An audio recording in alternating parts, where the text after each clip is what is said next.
if you want to move forward, you need to push backward. This fundamental law of physics was first described in the 18th century by Sir Isaac Newton and still holds true today. Newton's third law of motion, sometimes called action and reaction, is not always evident, but it's the essence of anything that moves us through the world. When you are walking down the street, your feet push back against the road to move you forward. In a car, it's the wheels that do something similar as their tires kick back against the road. But what about ships being powered by propellers? They too uses Newton's third law, because a propeller pulls or pushes you forward by hurling a mass of water behind you. How exactly does it work? Why is it such a funny shape? Let's take a closer look through this video. And before going ahead, please do hit the subscribe button and press the bell icon to watch interesting maritime videos in our channel. The seagoing ships are usually fitted with one of these two types of propeller. The fixed pitch propeller is one whose blades are fixed in the propeller boss, and to change the direction of the ship, the direction of rotation of the propeller needs to be changed, which is achieved when the engine rotation is reversed. A controllable pitch propeller is made up of boss with separate blades mounted into it. An internal mechanism enables the blades to be moved simultaneously through an arc to change the pitch angle and therefore the pitch of the propeller.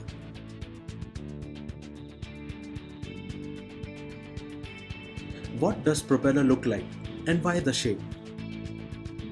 Analogous to the traditional table fan, a ship propeller has a central boss, which is like the backbone of the entire arrangement. It mates with the rotating shaft, which corroborates with the engine room mechanism. Moving up to the blades, blades are synonymous with the propeller themselves. Blades are mounted on hub similar to thin aerofoil sections, which can create a hydrodynamic lift required to produce thrust. The ship propeller has two hydrodynamic surfaces, face and back. The propeller also consists of two edges, the leading and trailing edge. The edge which pierces the water surface first in order of succession is termed as the leading edge. Depending upon the sense of rotation of the propeller, whether it rotates clockwise or anti-clockwise, either of the two edges can become the leading edge. The other edge, which follows or lags behind the leading edge, is termed as the trailing edge. To understand the working of the propeller, let us see a propeller from the stern of the ship. Now let's make this propeller as a right-hand rotating propeller, where its projecting blades are rotating from top to bottom and moving from left to right. Similar to the swimming action, where we throw our hands and pushes the water down and back, the propeller blades will also push the water down. However, it will create a space which will be immediately filled by water rushing behind the blade. This will lead to a pressure differential situation between the two sides of the blade. A positive pressure created by a pushing effect of the underside of the propeller blade, and a negative pressure created by pulling effect on the top side of the propeller blade. This pressure difference will occur on all the blades as they rotate in the full circle of rotation, as the engine shaft attached to the propeller is rotated by the combustion chamber's fuel explosion. So the propeller is both pushing and being pulled through the water.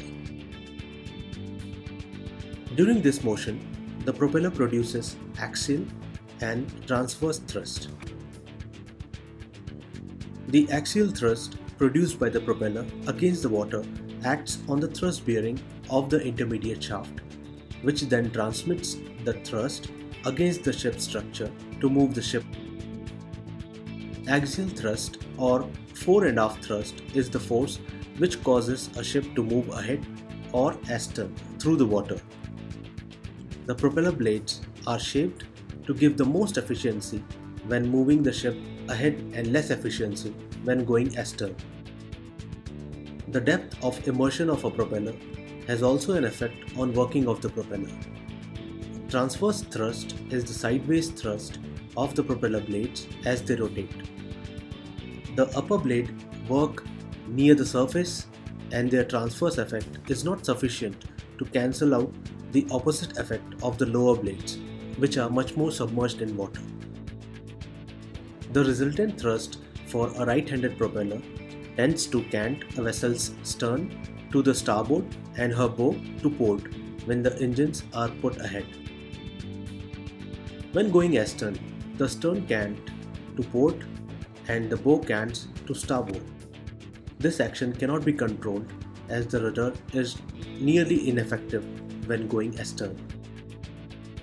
Stopping distance from full ahead depends largely on axial thrust and is important especially in case of emergency maneuvers. It might be up to 6 ship lengths for a 10,000 ton cargo ship, but will depend on the type and size of the ship, the power available, and also on factors like draft and trim. The ship's propulsion system is the heart which runs the ship from port to port. Without the propeller, the ship will not be able to move ahead or astern, no matter the amount of power being produced by the ship's engine. The ship's propeller can get as big as 10 meters in diameter and as heavy as 100 to 130 tons in weight. Know more about the biggest ship propeller in the world by watching this video of ours.